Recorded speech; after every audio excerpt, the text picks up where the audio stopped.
Hello and welcome. This is Module 1 of Case-Based Clinical Mentorship, and it's my absolute delight today to be interviewing Dr. Heiner Fruehauf. And I want to give very brief bio so that Heiner actually has an opportunity to share more of his background. Heiner actually comes from a family lineage of physicians and people who worked with medicine in various ways. I love that your great-grandfather studied with Sebastian Kneipp. And to me, because I have both naturopathic roots as well as Chinese roots, that warms my heart to know that's part of your family tradition. He has studied both in Germany and in China and several different universities, and then also finished his doctorate at the University of Chicago in the East Asian Languages and Civilizations in 1990. And to me, one of the things that's extraordinary about Dr. Fruehauf is that he can both read and speak contemporary Chinese and read ancient Chinese, which I think gives you such a different access to the classics and an understanding. So without further ado, I know that you'll be sharing with us more of your training and your background. Could you share with us some about how you came to Chinese medicine and came to be really deeply fascinated with Chinese culture? Well, thank you very much for inviting me and bringing me into your classroom. It's an absolute pleasure. Yeah, I mean, life is always circuitous, even though I was born in Germany and German all the way through that way, that I'd like to control and plan my life in advance. But it's been so many instances, including the choice of the profession, that was everything but planned. I was born into a family of German doctors who, as you mentioned, have these natural nature cure roots. Really, my grandfather was so extreme. While he had a big private hospital with 50 beds, he would only prescribe homeopathy and herbs. And he would believe that if you take an x-ray of somebody, that even 300 years later, their descendants will have to suffer the DNA damage consequences. So he was like, or, you know, people with rheumatoid arthritis, he would have them go in the forest and pull their pants down and sit in an anthill. And, you know, my father has scars here because he, in the 40s or 30s or whenever it was, he had a strep throat, and he put leeches there to suck off the pus. And so he was hardcore in every way. And so I was the oldest son of the oldest son and had like 20 different cousins. And there's, of course, a certain, not pressure, but expectation that you follow in these medical footsteps. And I like to do other things. We had this very special a nanny who was taking care of us when I was around 12 years old, and she was a poetess and writer, and she had this exotic husband who was in the Israeli special forces, and he was actually the commander of the 1969 raid where he went to Marseille took the U-boats to Israel. But all of that has less to do with Chinese medicine, but he loved to read to us when we were little, and he read the Tao Te Ching to me, and I didn't understand a word, but something touched me. And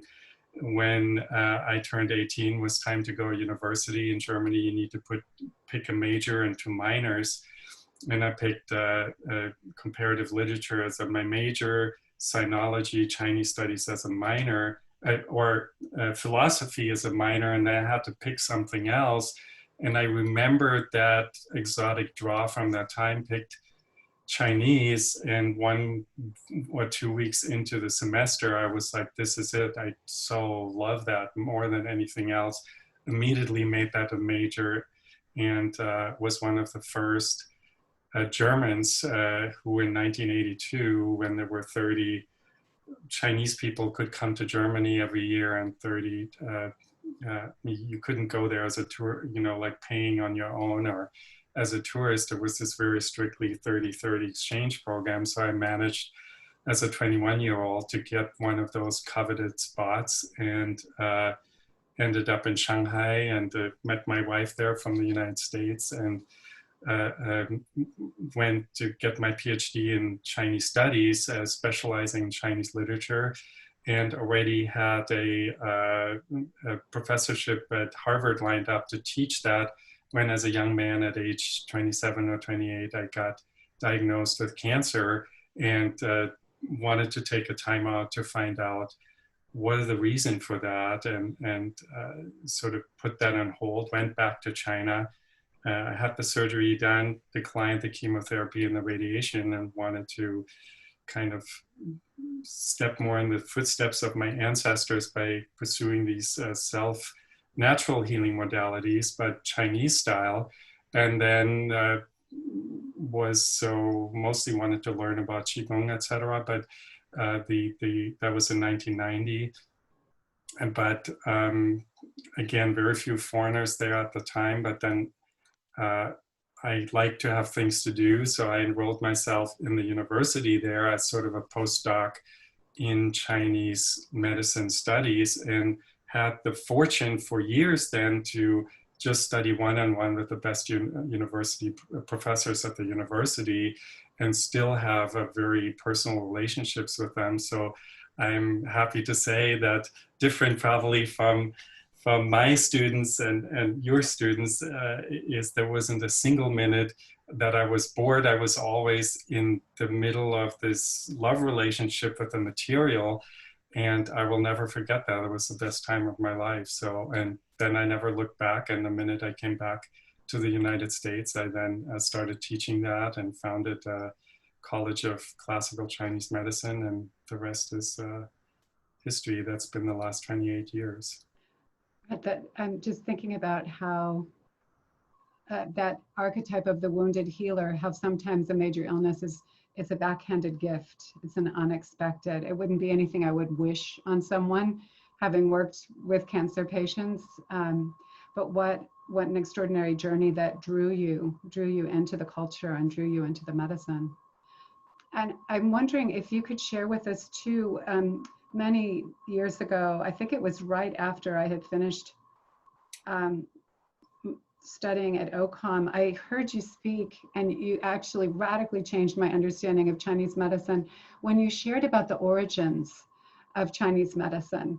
I had been taught in the TCM schools that this whole medicine was completely empirical. It came from like a warrior going out in battle and falling on a stick, and that hit right there, and his headache went away. Oh, that must have something to do with the headache. And you shared something about the origins of Chinese medicine that just completely, radically changed my understanding. And I'm wondering if you can share some from your background and your learning about the origins.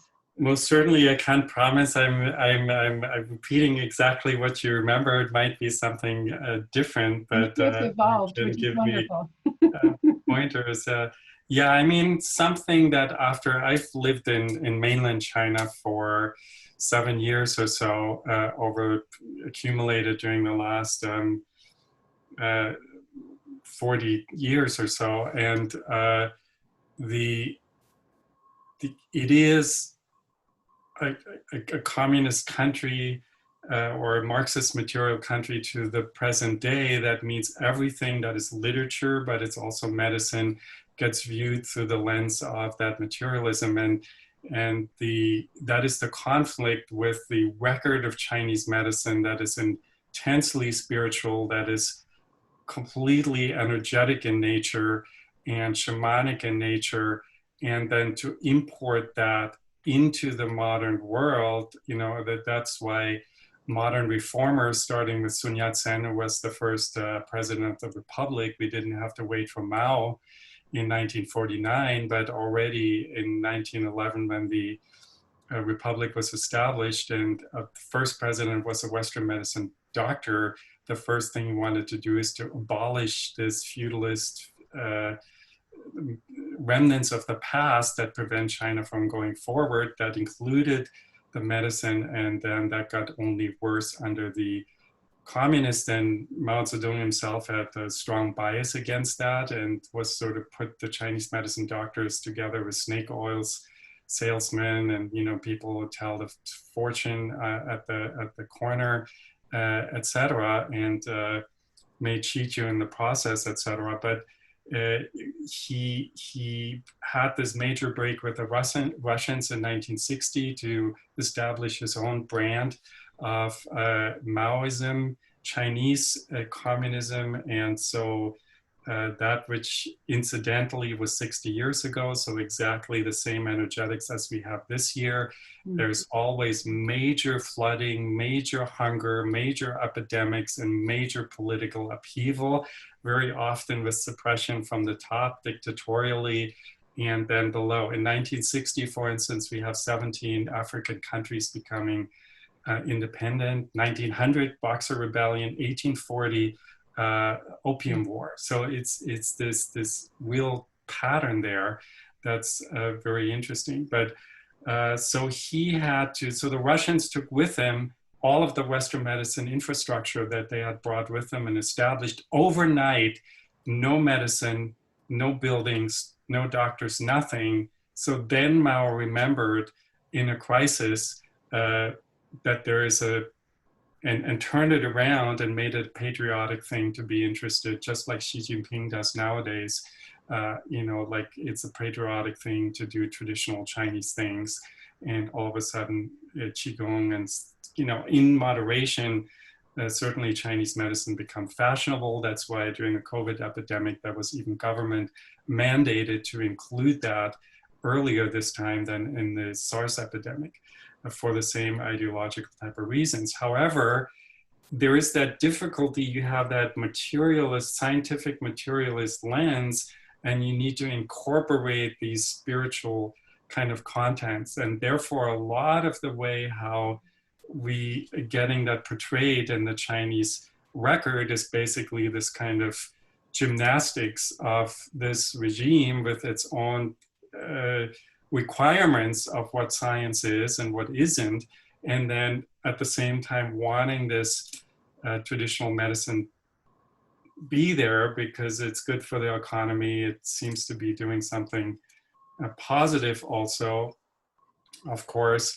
and so but it has nothing to do really with what Chinese medicine was, that tremendously, and in this country we don't need to whole cloth just swallow that and import that, how it's been in Taiwan, Japan, Korea, Kampo medicine, Japan, Singapore, the old doctors in Chinatown, in New York and San Francisco, none of them had that kind of way of looking at the medicine. But the entire record of ancient China is that there is a hierarchy of inorganic matter called, you know, basically the basic term before that was used for the body, it was qi. Qi just means matter that contains energy and energy that moves that matter. And then comes the term jing. Of course, we have later the Jing Qi Shen theory for the human body. But earlier than that, in the Zhuangzi, etc., we have these three terms used for different stages of consciousness in nature. And so qi is basically what we could call inorganic matter, but it's still vibrant as energy.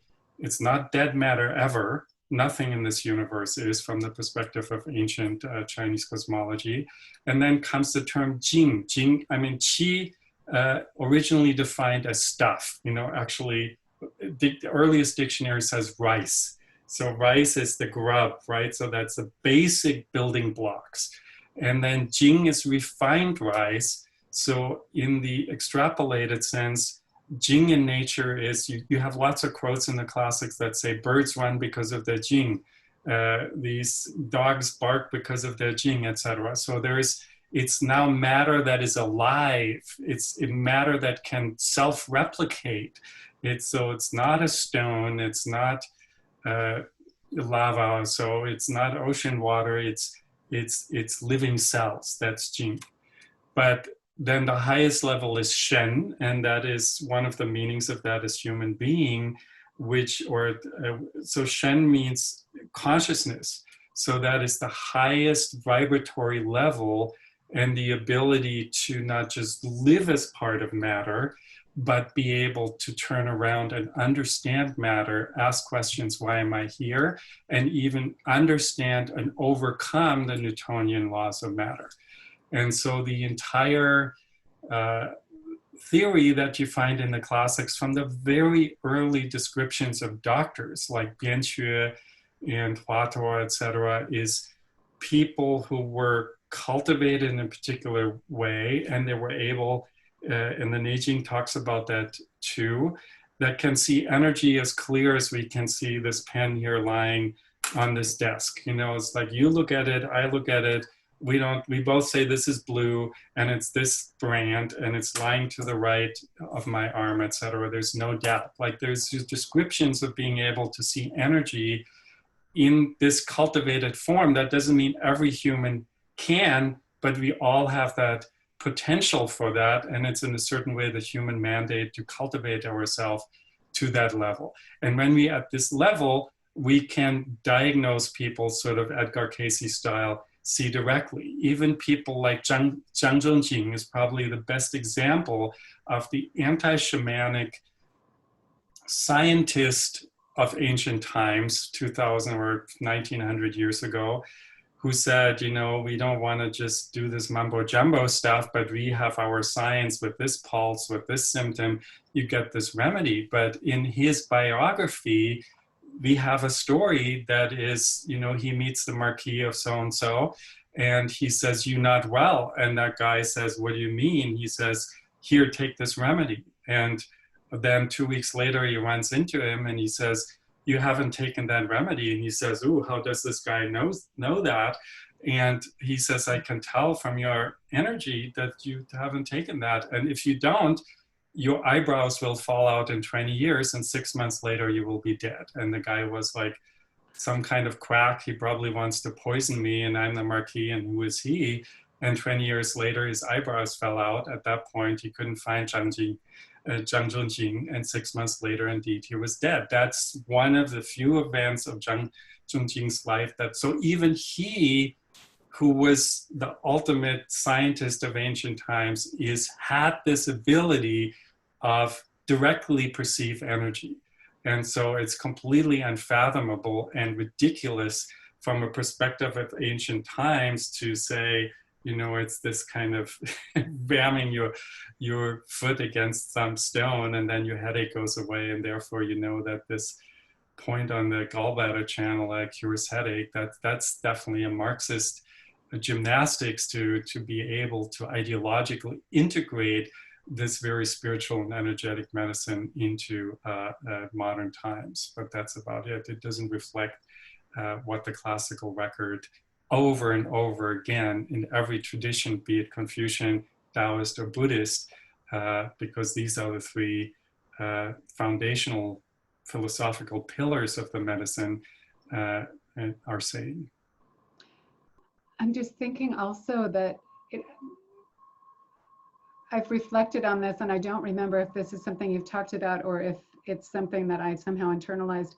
If you think also about what life was like 2,000 years ago, 3,000 years ago, 4,000 years ago, people probably did not live with the level of external confusion, or I'm thinking about like the fact that we're bombarded with cell phone waves and radio waves and television waves, that our subtle senses are not necessarily alive the same way that people's subtle senses were alive millennia ago.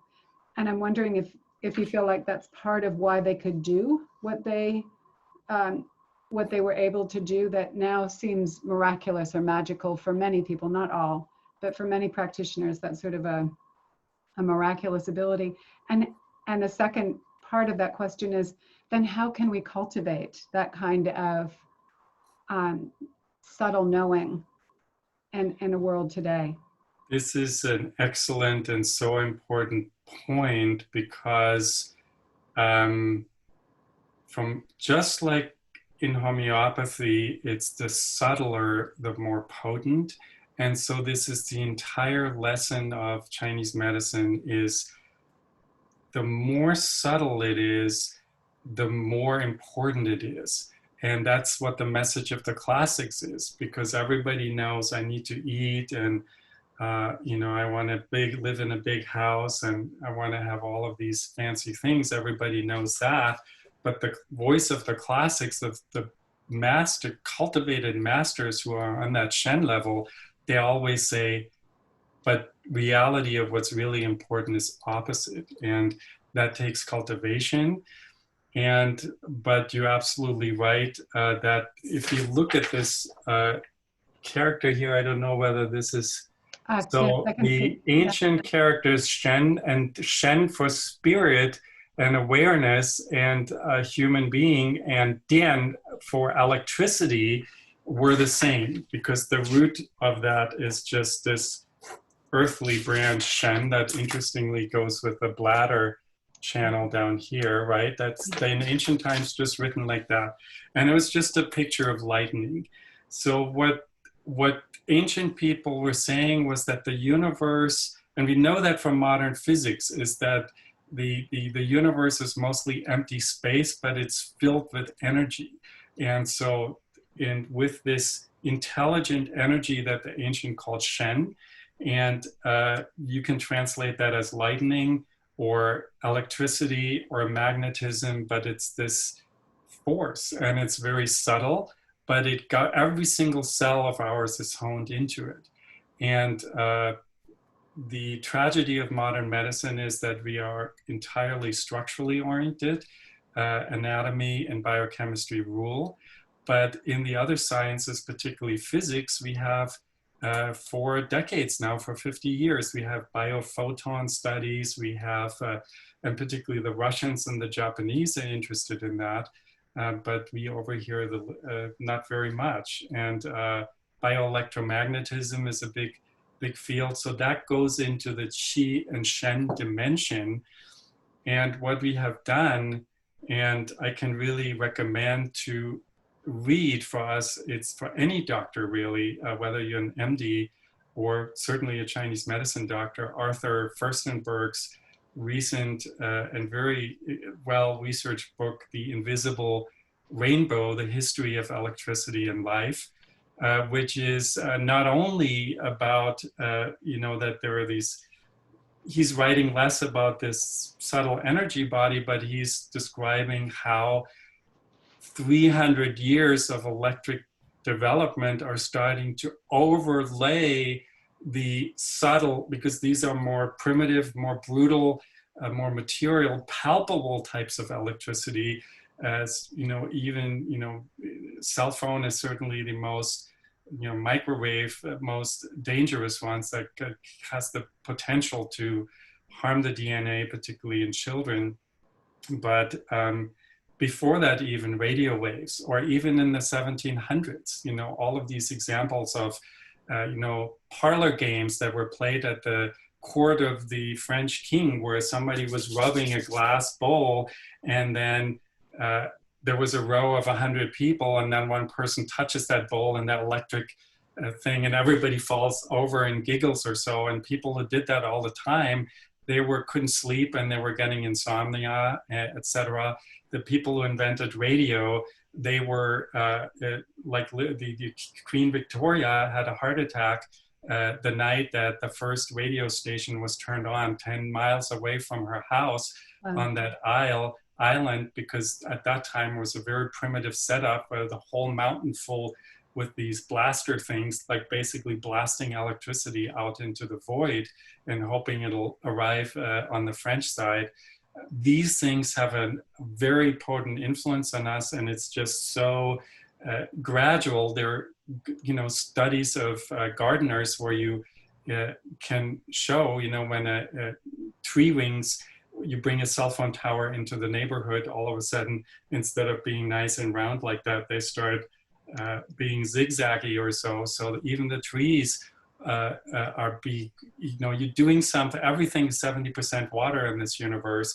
and everything is resonating with these waves, and they starting to overlay the natural Shen spirit electricity that's in nature that is nourishing us. And instead of nourishing us, it is now making us autistic. It's making us restless. It makes us anxious. It makes us so that children already want to kill themselves. And before was just like this overabundant love for life. This is, of course, there are other reasons. It's not the only one, but it is one of the two major public health problems from my perspective, is this continuous installation of 3G, 4G, 5G, and now satellites, and having, no matter whether people come in with for cancer or the common cold, they're anxious and they can't sleep, number one.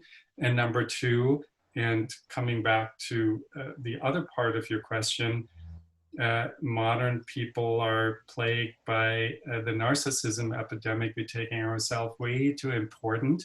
And we think we're taking one yoga retreat, we thinking we masters in that and now can go out and teach that.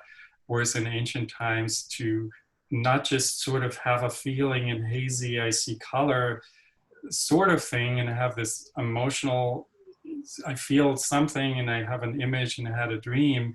Seeing energy is a very, that you see it as clearly as this pen, it requires 10, 20, 30 years of training and exclusive training from morning to night. I can recommend, while this story is probably semi-autobiographical and semi-mythological, but I think it's still the best for a modern English reader. That Vietnamese doctor living in Vermont and practicing there still, I think in his 70s, he has a very, if it was a Chinese name, I'd be able to say it, but I don't want to mispronounce his name. But the Fourth Uncle in the Mountain is very nicely edited, and I believe is sort of semi-accurately portraying, his upbringing in the 60s were in Vietnam, where he's describing his grandfather 20 years in the cave with the old master, his father 10 years or so,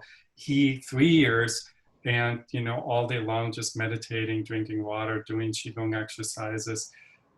You emerge from something like that completely different. Like your level of ability to perceive your own and nature's and somebody else's qi is fundamentally different from us going on a run and feeling a little bit buzzed up. So I'm thinking that, how that, when I hear a book being mentioned 2 or 3 times, I think, oh, I've got to read that. You're the second person. Recently, a patient brought that book, The Invisible Rainbow, in, and he was talking about how often when there was a major change in the use of electricity, that we had another epidemic. So if you think back to the Spanish flu epidemic, that was around the time a lot of houses were being electrified for the first time.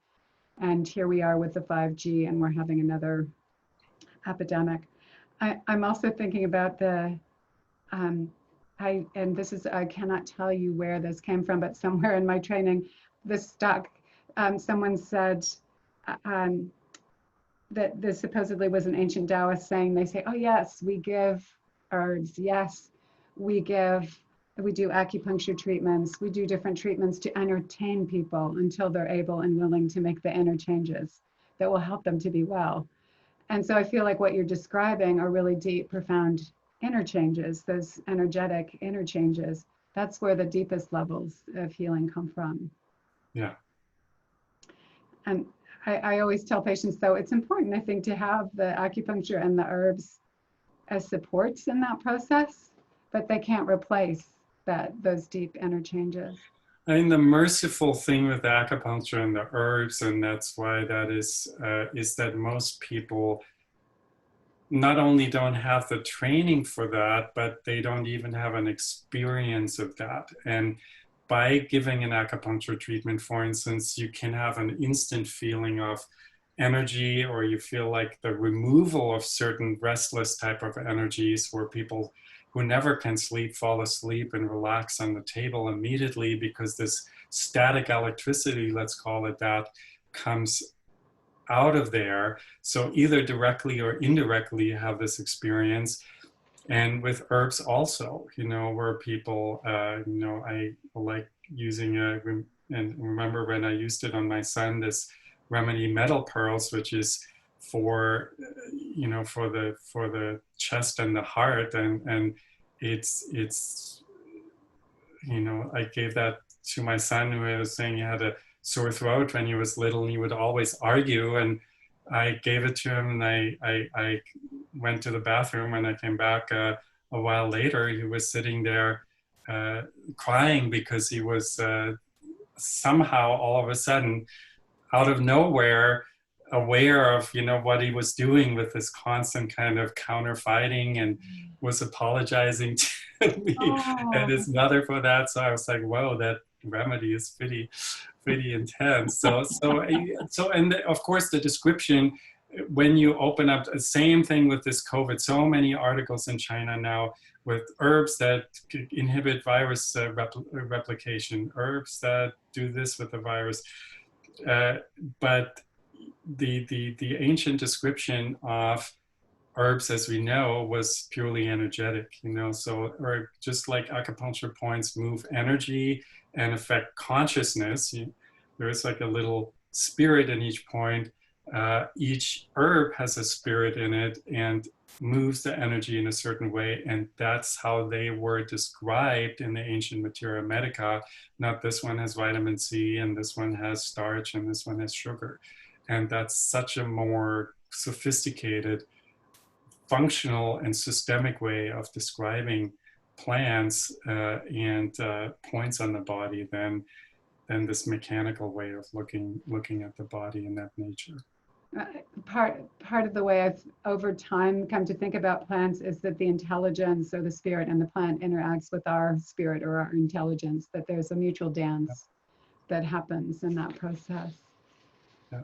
I'm wondering also if you can speak to people who say, well, those ancient principles, they made sense back then, but they don't really apply in a contemporary world. Can you speak to some about how you have worked with bringing those principles alive in the way that you practice with the kinds of diseases and conditions that you see now?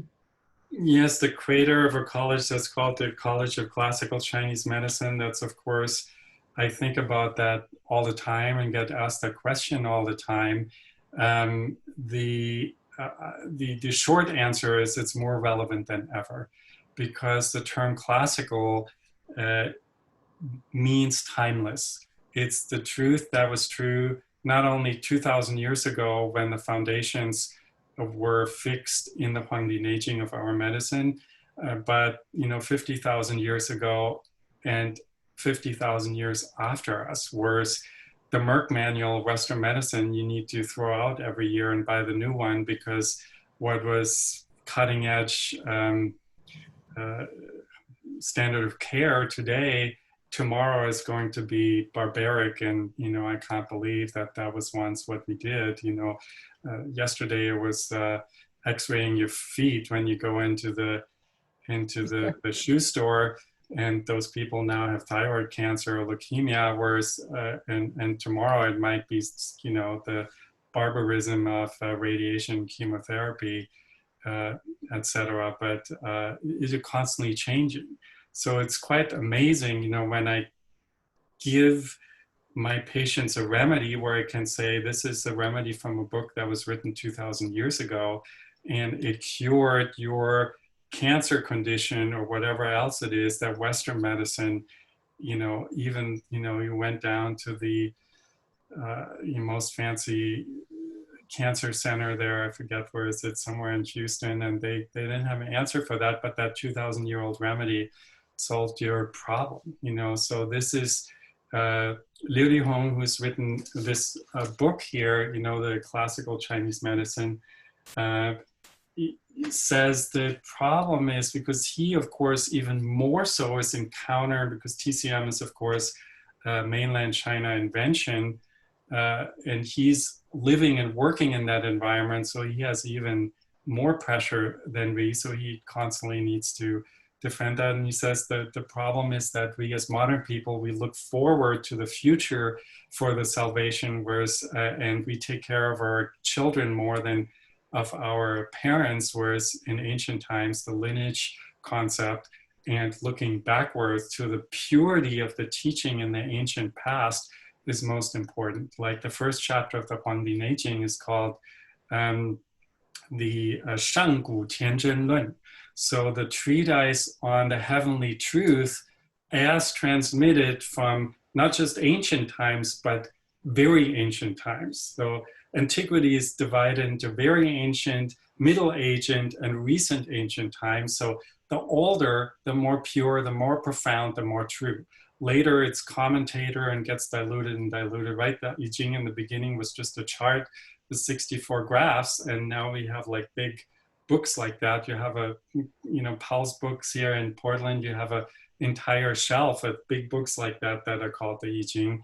And that's all later commentaries that sometimes can explain and bring something to the surface, but they can also dilute the original message. And so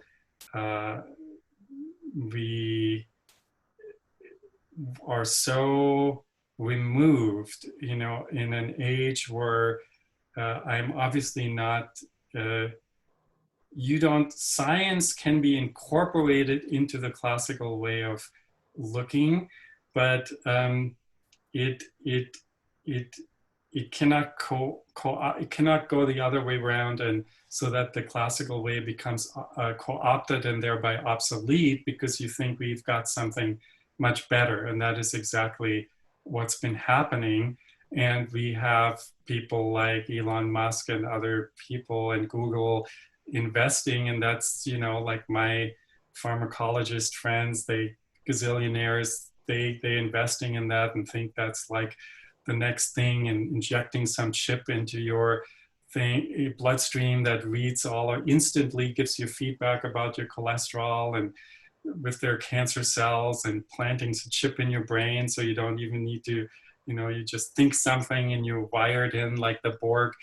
That's all interesting, but it will guaranteed produce as much problems as it solves. That's sort of you know, like there is a price to pay. You go away from nature, which is the original classic. You know, nature in Chinese just means 自然, which means the way how the world is. You start doing unnatural things that are dead, that are not energetically alive, you are altering that, and you have side effects, and you have a price to pay. And while you're thinking you're increasing your quality of life, you're actually decreasing that. It's always shocking to bring people to Tibet, and even my students who here say, I don't have any money and I'm in debt, you know, everybody decked up to the hilt with Gore-Tex, latest thing, latest Apple Watch, latest satellite, this and that and the other. And the Tibetan horse guides, they are one set of clothes, even though we on the road for 2 weeks, no socks, they get rained on, they dry themselves in front of a fire, they have a sack of barley and some dried goat milk powder, and that's it, you know. And there is no thought about, but they are so happy, in their eyes that are the windows of Shen are so radiating, and they look at us and they go like, why are they so scared?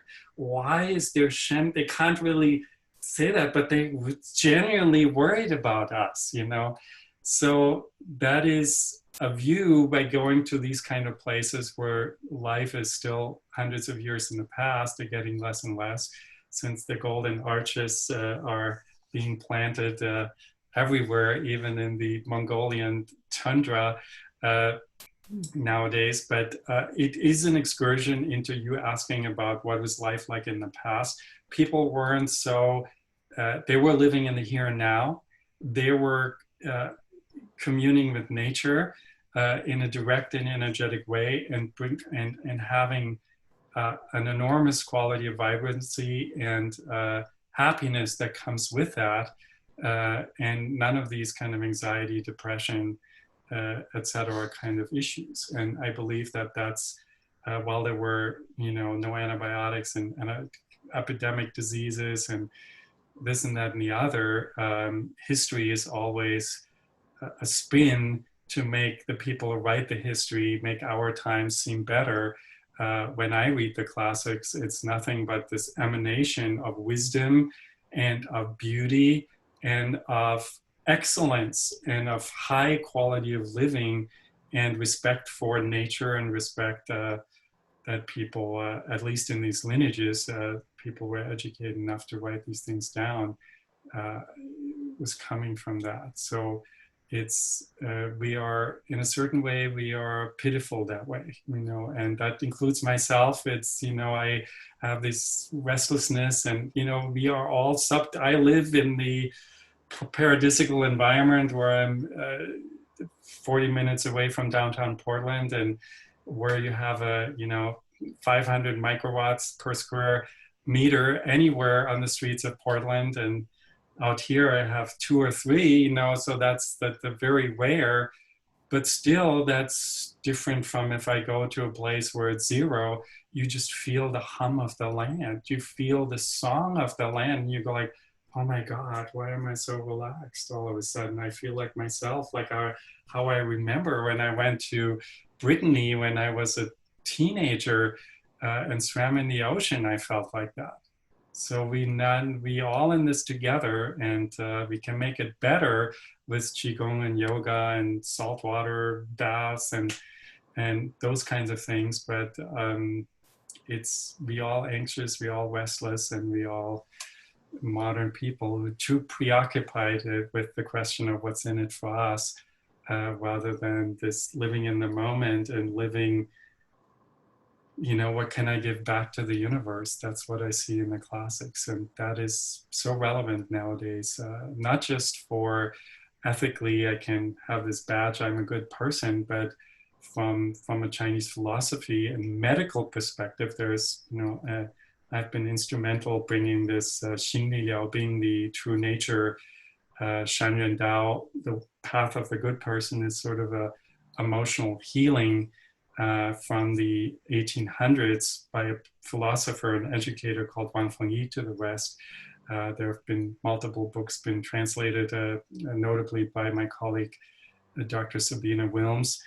And in there it says, you know, if you feel not right in your relationship with the universe because you're too selfish, you will get sick. You know, you literally, there's some, so it behooves all of us. We're all living in this constant, not just restlessness, but in this pursuing something that we think is the right thing. Otherwise we're stupid if we not wrestle for our place in the world, when ancient people had a much higher, you know, they were living more on that Qi and Shen level, at least the people who were in the know, the intellectual class that were more than scientists, they were more like philosophers and spiritual guides, I would say.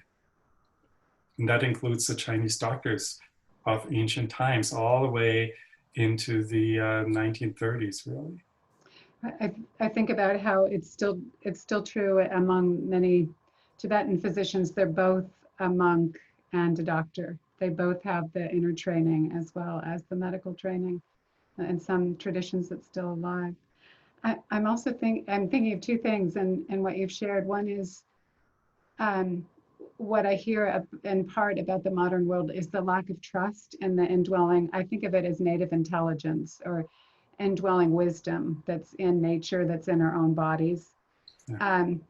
And I'm thinking about that idea of, it's sort of from my estimation, it's an arrogant pride to think we can get in and manipulate the biochemistry and keep manipulating and manipulating, instead of honoring the fact that there's an indwelling intelligence that does that work of rebalancing. And the other thing that struck me is, you're talking about the ancient knowledge, the very ancient wisdom. I think about the ideal in our training is if we're able to stand in that river. I think of it as the river of lineage, and to actually be able to stand in it. Without that lineage, without that river, to me, it's a bit like a radio with no innards, like a radio that's just an empty shell. So I'm wondering if you can offer some inspiration or some wisdom for people who may have come through the TCM kind of training. The more, it's still a very functional form of training, but it doesn't necessarily have all of those innards. And I'm wondering if you can share some about any suggestions you may have for people who are interested in stepping into that river. How can they begin that process of stepping into that?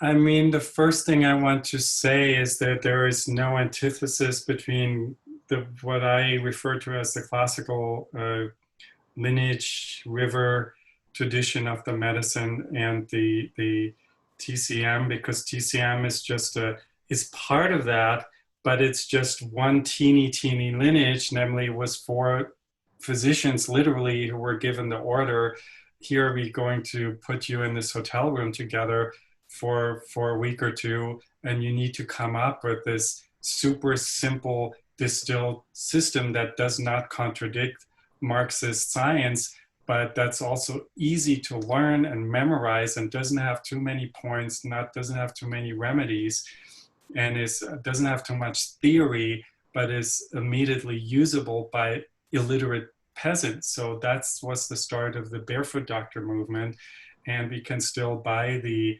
1976 translation of that. And when we read that, we see that is to the present day, even though that 2-week training that these barefoot doctors were subjected to has been blown up into first a certificate license and then a master's program and now a doctoral level program. It is still basically all based on that. And it's not that it's something totally different from Chinese medicine. The way that even in this very rudimentary form that it works in a lot of cases still, even if you as the user don't understand why, shows the power of this medicine. So it's just like what classical Chinese medicine that's trying to do is to unpack, particularly in a social and historical environment where we don't have those political restraints over here. You can ask the questions, why does it work? How is this different? How did it start? And what other lineages are there? What other kinds of opinions are there? And then all of a sudden gets much more colorful and interesting rather than just this, rote memorization. There's only one way. If it's liver cheese stagnation, it's got to be this point and this formula type of thing. That's not at all how Chinese medicine is. Very tribal and incredibly complex, and different regions and different doctors, different lineages, different times, different local herbs. There are lots of different ways of that. But so it's just a natural thing. All you need to have is curiosity and you've got your license, and now just start learning because that is part of the, what does it take to, in a certain way, to immerse yourself there. I would say,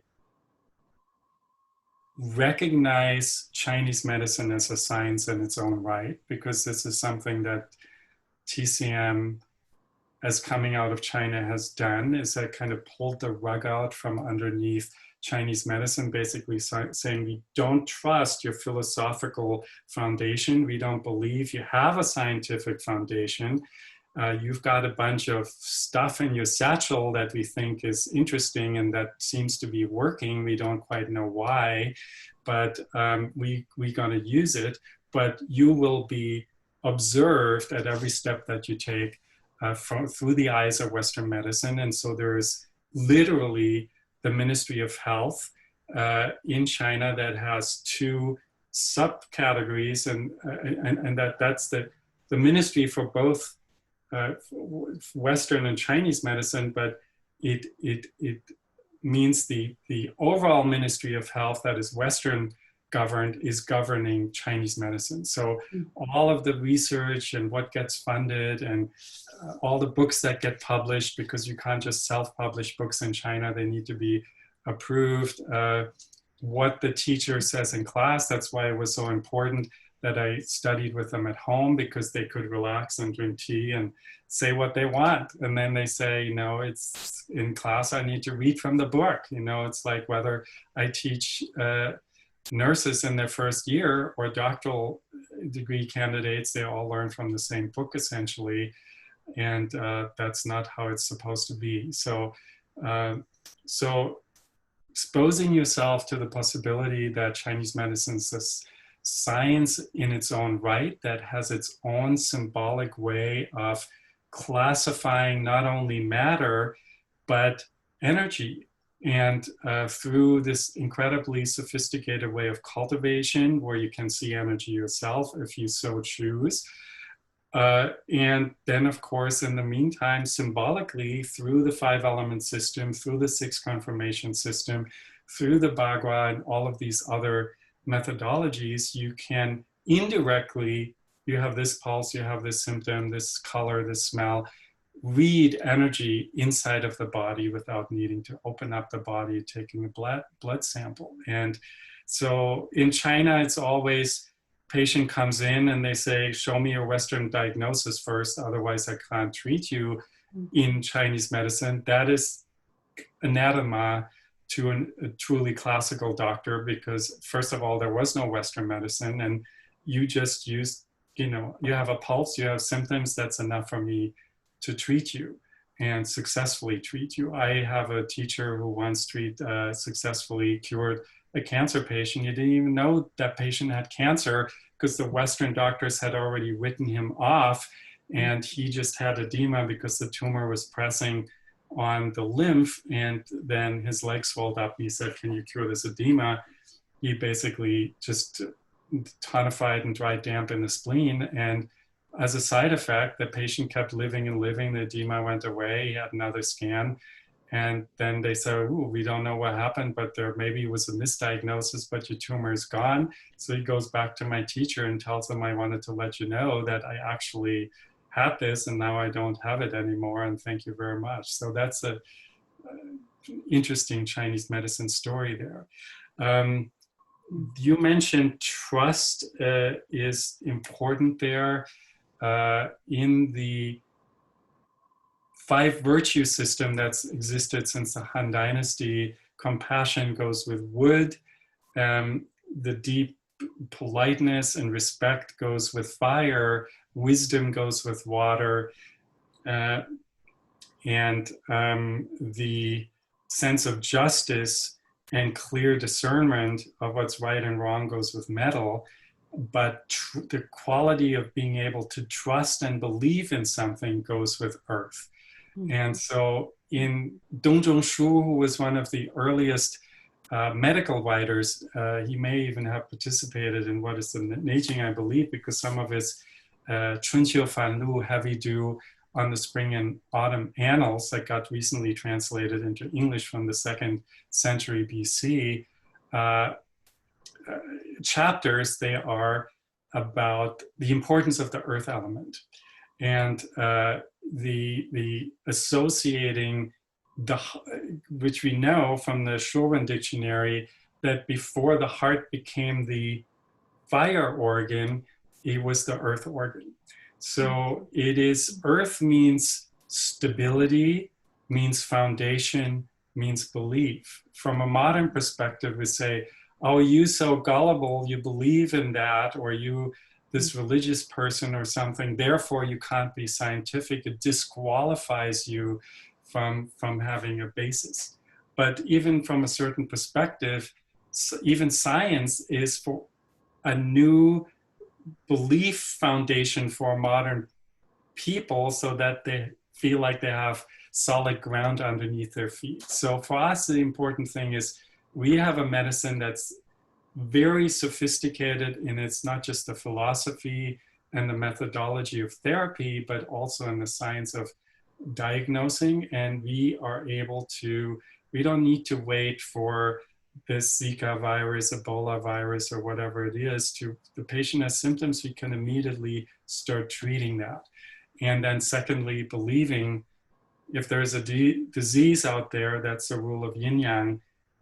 Nature produces a disease, it produces the cure for that. It's logistically not possible that this disease cannot be cured. Another problem in TCM is that there is a list from the Chinese government that says these diseases can be cured by Chinese medicine. These other ones, you should go and see the Western medicine doctor for. Not so at all is completely wrong from my perspective. And of course, that of my teachers and the ancient record, where Chinese medicine was a medicine for everything. It's just a question, am I looking hard enough? You know, just because I tried one formula at one point, it didn't work, doesn't mean at all there are tens of thousands of other possibilities. So Chinese medicine as a recognition that's a science in its own right, number one. Building of trust, number two, and for that you might need a teacher, and that's where the lineage comes in. It's this kind of feeling that you get, this love relationship you have with the medicine, you can't get in a classroom where everybody's just worried about the test. You need to be sitting there and look in the eyes of your teacher and have this transmission. You know, we know now that the heart radiates 5,000 times as much electric field reality out than any other cell, including the brain. And so that is what transmission is, this kind of non-verbal kind of love and trust transmission, where you just feel the teacher completely believes in that, and therefore you do too. Because in the beginning, when you don't have the clinical experience, how should you? You know, then you just go by, oh, Chinese medicine doesn't work for that. But I loved my teacher, Dr. Zhang. He was just like, that's, you know, of course it's gonna work. And, you know, so I always, when I doubt, I always see him right there, you know, even though he's passed away 7 to 8 years ago. So that's transmission. He's like, my own trust falters, he's right there with me. And then thirdly, and that's another thing that is not only not encouraged, but outwardly forbidden, at least in China, here of course not, is cultivation yourself. You don't have Tai Chi Qigong classes as part of TCM training in China. You know, since the Falun Gong situation in 2000, 20 years ago, you literally get arrested if you practice Qigong on the street with more than 4 people, unless you have a license. Tai Chi is allowed, but that's about it. And so that's you know, so that's the schools here therefore have sort of a minimum 20-hour curriculum in that. And at our school, we have like more than 10 times that. We have 300 hours, weekend retreats, and every week throughout the whole curriculum at the College of Classical Chinese Medicine. But that is barely the beginning. That's just to give people an appetite. That doesn't, you know, I've been teaching it for 30 years. I'm nowhere near this kind of mastership that is described in the Neijing, but I have a feel for it. I know that that reality is real, and we need to keep looking at. That's really the human mandate, is to keep evolving, to keep cultivating ourselves in that direction. Wonderful. Thank you so much for being part of carrying that lineage and being part of that heart transmission of that lineage.